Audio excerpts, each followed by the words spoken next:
Most people believe muscle loss after 60 is inevitable, a quiet surrender written into the calendar, but science tells a far more unsettling story because what we call aging is often the slow result of nutritional failure happening day after day without warning signs, without pain, and without anyone telling you it can be stopped.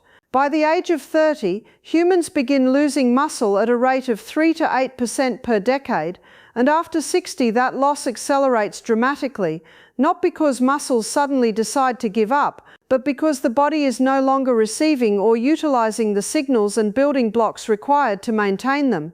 Muscle is not just tissue that moves your arms and legs, it is a metabolic organ, a blood sugar regulator, a protector against falls, fractures, and frailty, and when it disappears, independence quietly follows it out the door.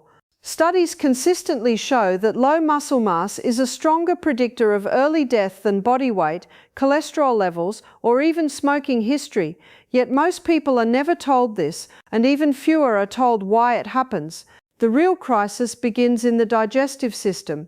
As we age, stomach acid naturally declines, pancreatic enzymes weaken, and the gut lining becomes less efficient at absorbing amino acids, meaning that even when older adults eat protein, their bodies may only absorb a fraction of it.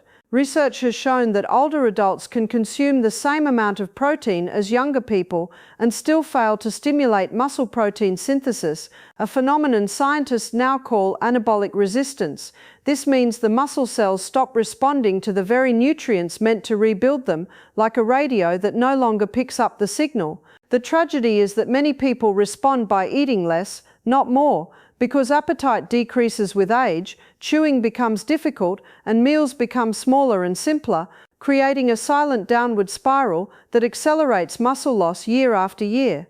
At the same time, chronic low-grade inflammation begins to smolder inside the body. This is not the inflammation of a fever or injury, but a slow-burning fire driven by blood sugar spikes, processed foods, oxidative stress, and nutrient deficiencies. Inflammatory cytokines such as interleukin-6 and tumor necrosis factor alpha have been shown to directly break down muscle tissue while blocking the pathways needed to rebuild it. This means that even if protein is present, inflammation can override the body's ability to use it. Research in aging populations has repeatedly found that individuals with higher inflammatory markers lose muscle faster, walk slower, and experience greater disability regardless of how active they are. In other words, inflammation doesn't just make you feel stiff or sore, it quietly dismantles your strength from the inside out. Then comes insulin resistance, one of the most overlooked drivers of sarcopenia. Muscle is the largest site of glucose disposal in the body, and when muscle mass declines, blood sugar control worsens. But the relationship also works in reverse. When blood sugar remains elevated over time, insulin loses its ability to shuttle nutrients into muscle cells, including amino acids. Studies show that insulin resistance reduces muscle protein synthesis even when adequate protein is consumed, essentially starving muscle cells in a sea of nutrients they can no longer access. This is why sarcopenia and type 2 diabetes so often appear together, reinforcing each other in a destructive loop that leads to weakness, fatigue, and loss of balance. What makes this situation even more alarming is that muscle loss does not announce itself loudly. It does not cause pain in the early stages. It shows up as subtle changes. Standing up takes a little longer. Carrying groceries feels heavier than it used to. Stairs become something you think twice about. By the time muscle weakness becomes obvious, a significant amount of tissue has already been lost, and rebuilding it becomes far more difficult. Hospital studies reveal that older adults can lose up to 10% of their muscle mass in just 1 week of bed rest, and many never regain it. This is why a simple fall, a short illness, or a brief hospitalization can permanently change the course of an older person's life. Perhaps the most shocking truth is that sarcopenia is not primarily caused by lack of exercise. While movement is essential, studies comparing active and sedentary older adults show that nutrition quality often plays a larger role in preserving muscle than physical activity alone. Muscles cannot be built from movement without materials, just as a house cannot be built without bricks. Yet modern diets, especially among older adults, are increasingly composed of refined carbohydrates, low-quality proteins, and calorie-dense but nutrient-poor foods that fail to provide the amino acids, minerals, and metabolic support muscle tissue requires. Protein powders and supplements are often marketed as the solution, but research shows that isolated protein without fiber, micronutrients, and metabolic context is far less effective in older adults than whole food sources that work synergistically with the body. Even more disturbing is the cultural normalization of weakness in old age. Society expects frailty, plans for decline, and treats muscle loss as unavoidable, which means prevention rarely becomes a priority until it is too late. Yet population studies of long-lived communities consistently show that elders who maintain strength do so not through extreme exercise or high-protein diets, but through consistent, nutrient-dense eating patterns that support muscle signaling, insulin sensitivity, and inflammation control throughout life. These individuals do not escape aging, they escape malnutrition. The body is not designed to self-destruct with age. Muscle tissue is metabolically expensive, and the body will only maintain it if it receives clear signals that the tissue is needed and supported. When nutrients are insufficient, poorly absorbed, or chronically blocked by inflammation and insulin resistance, the body makes a calculated decision to dismantle muscle in order to conserve energy. This is not failure, it is survival biology responding to perceived scarcity. The problem is that in the modern world, scarcity is rarely about calories and almost always about nutrients. The most powerful realization is this: sarcopenia begins decades before it is diagnosed, and it progresses silently until strength is gone. But because it is driven largely by nutrition quality and metabolic health, it is not an unavoidable consequence of aging. It is a slow signal from the body saying it no longer has what it needs to maintain itself. When that signal is understood and corrected early enough, muscle loss can be slowed, halted, and in many cases partially reversed. Aging may be inevitable, but nutritional failure is not, and the difference between frailty and strength in later life is often decided one meal at a time, long before the weakness ever shows. For decades, bone broth has been praised as a miracle food for aging bodies, marketed as the answer to weak joints, fragile bones, and disappearing strength. Yet when scientists began measuring what actually builds muscle, a startling truth emerged: collagen alone cannot rebuild what time takes away. Collagen, the primary protein in bone broth, lacks essential amino acids required for muscle protein synthesis, especially leucine, the amino acid that flips the molecular switch telling muscle cells to grow, repair, and survive. Research has repeatedly shown that without sufficient leucine, muscle tissue remains metabolically silent, even when total protein intake appears adequate, which means many older adults sipping bone broth daily are unknowingly feeding connective tissue while their muscles continue to shrink. In contrast, lentils, a food eaten for thousands of years by populations known for longevity and resilience, deliver a fundamentally different biological message to the body, one that modern science is only now fully understanding. Lentils contain a dense profile of essential amino acids that directly participate in muscle repair, including leucine, isoleucine, and valine, the branched-chain amino acids responsible for activating the mTOR pathway, the central regulator of muscle protein synthesis.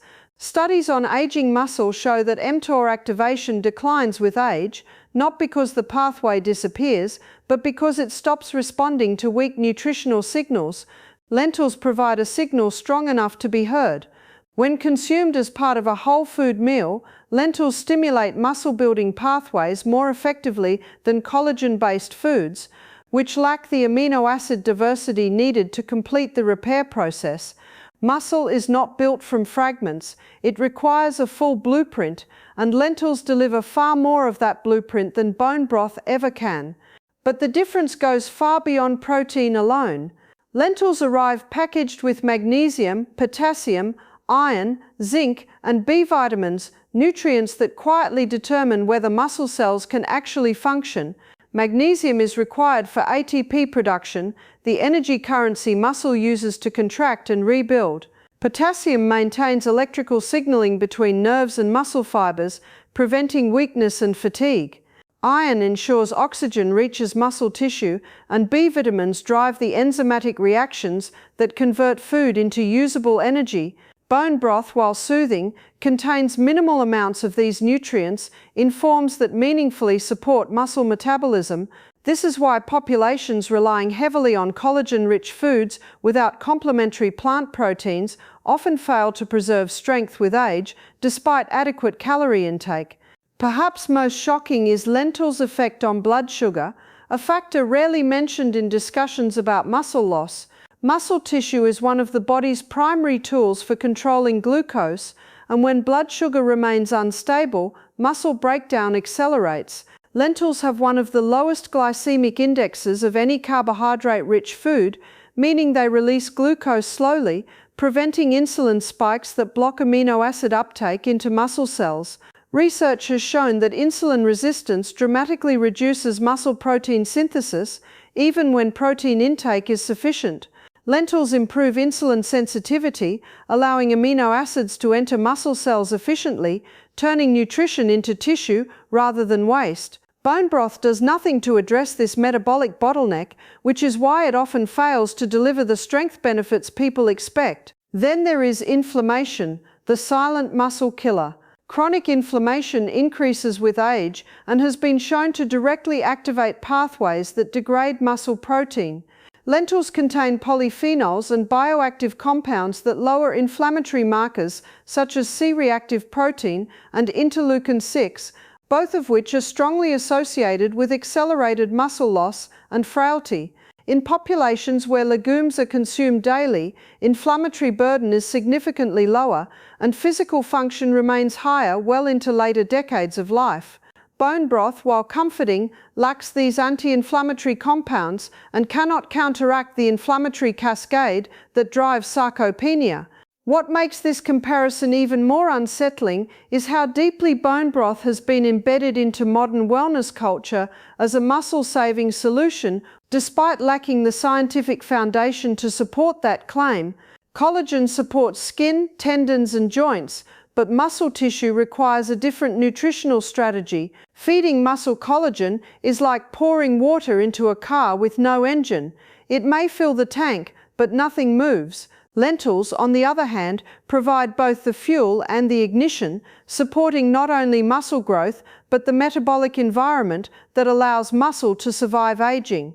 Epidemiological studies consistently show that diets rich in legumes are associated with higher grip strength, faster walking speed, and lower rates of disability in older adults. Grip strength alone is one of the strongest predictors of longevity ever identified, outperforming blood pressure and cholesterol in predicting mortality risk. The connection is not coincidence. Lentils deliver sustained amino acid availability, stabilize blood sugar, reduce inflammation, and support gut health, all of which converge on muscle preservation. Bone broth addresses none of these systems in a meaningful way. Gut health may be the most overlooked factor of all. Lentils feed beneficial gut bacteria that produce short-chain fatty acids, compounds shown to improve insulin sensitivity and reduce inflammation. A healthy gut improves nutrient absorption, ensuring that protein consumed actually reaches muscle tissue. Bone broth contains no fiber and offers no support to the microbiome, which means its nutrients pass through a digestive system that may already be compromised. In older adults, where absorption efficiency is already reduced, this difference becomes critical.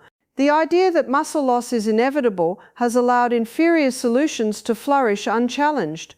Lentils do not promise miracles, but they deliver biology that works. They communicate with muscle cells in a language the body understands, one written in amino acids, minerals, fiber, and metabolic balance. Bone broth whispers when muscle requires a shout. This is not an attack on tradition, but a correction informed by evidence. Traditional diets that preserve strength always combined collagen-rich foods with legumes, grains, and vegetables, creating a complete nutritional ecosystem. Removing lentils from the equation and expecting bone broth to do the work alone is a modern misunderstanding with real consequences. The most uncomfortable truth is this: many people are losing muscle not because they lack protein, but because they are choosing the wrong kind. Muscle does not respond to nostalgia or trends, it responds to chemistry. Lentils supply the chemistry muscle needs to survive aging, while bone broth, despite its reputation, simply does not. When strength fades, the body is not failing, it is responding honestly to what it has been given. And when lentils replace empty promises with real metabolic support, the body responds just as honestly, rebuilding what it was once forced to let go. The most dangerous myth in aging is the belief that only massive changes create meaningful results, because science shows that the body is profoundly responsive to small, consistent inputs repeated over time, especially when it comes to muscle preservation. Muscle tissue is not lost overnight, and it is not rebuilt overnight either. It responds to daily signals, subtle biochemical messages sent with every meal, every movement, and every metabolic decision. Research on aging consistently shows that older adults who maintain strength are not those who follow extreme diets or punishing exercise routines, but those who make modest, repeatable choices that align with human physiology. One daily habit, repeated over months and years, can mean the difference between independence and dependency, between standing up unassisted and needing help, between resilience and frailty. Studies on sarcopenia reveal that muscle protein synthesis is a short-lived process, peaking within hours after a meal and then falling back to baseline. This means muscle does not care what you ate yesterday or what you plan to eat tomorrow. It responds to what you provide today. When the body repeatedly receives inadequate amino acids, unstable blood sugar, or inflammatory signals, it adapts by reducing muscle tissue to conserve energy.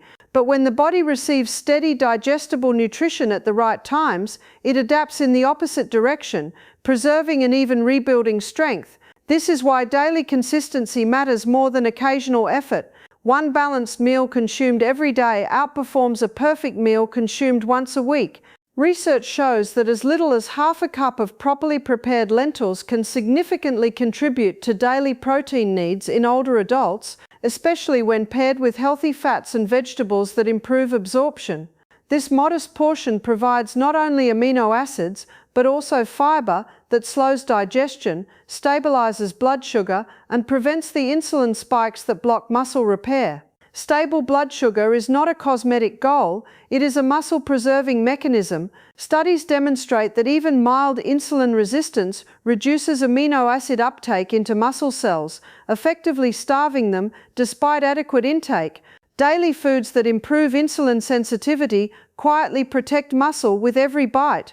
The timing of food also matters more than most people realize. Muscle protein synthesis becomes less responsive later in the day, which means nutrients consumed earlier are more likely to be used for repair rather than storage. Research on circadian biology shows that eating the largest, most nutrient-dense meals earlier supports better metabolic outcomes, improved muscle retention, and reduced inflammation.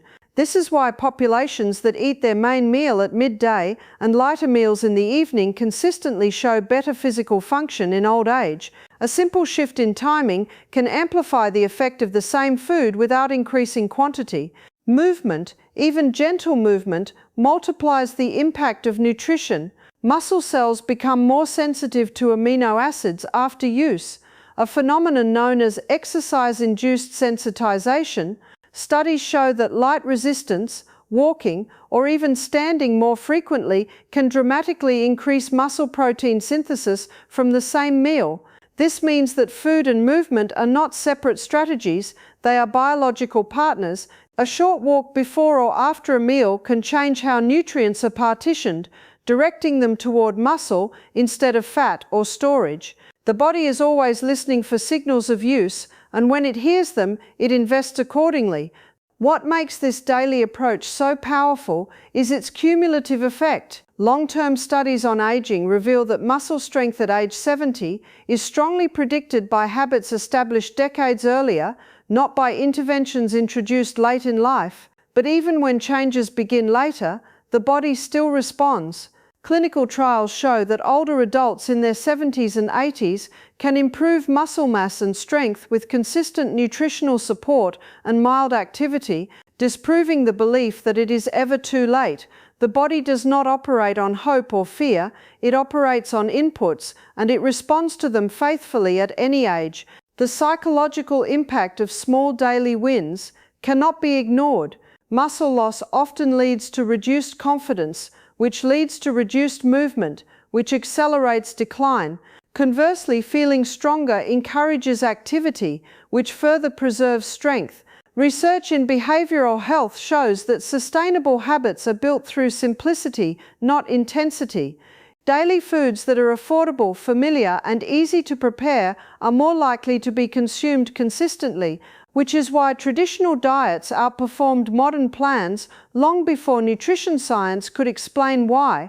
Complexity fails where simplicity succeeds.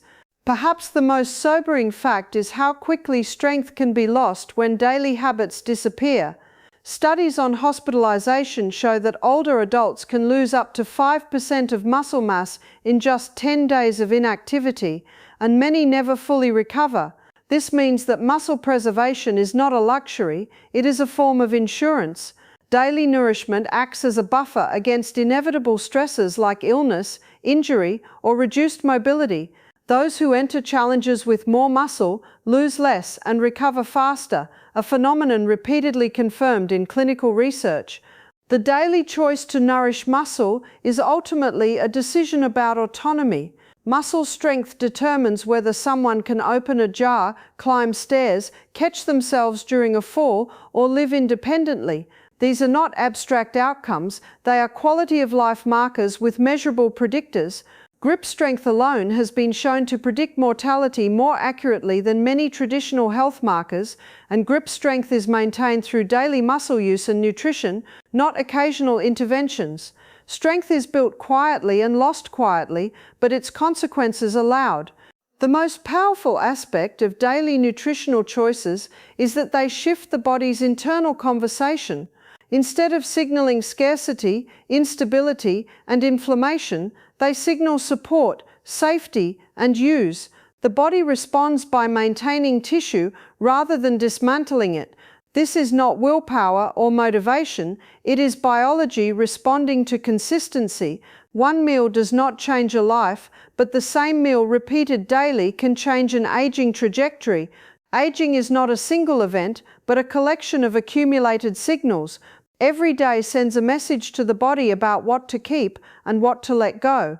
Muscle listens closely. When the message is repeated often enough, the body believes it. Strength in later life is rarely the result of dramatic effort. It is the quiet outcome of ordinary days done well. And when those days add up, they decide whether aging becomes a story of loss or a story of preservation, written one small, faithful choice at a time.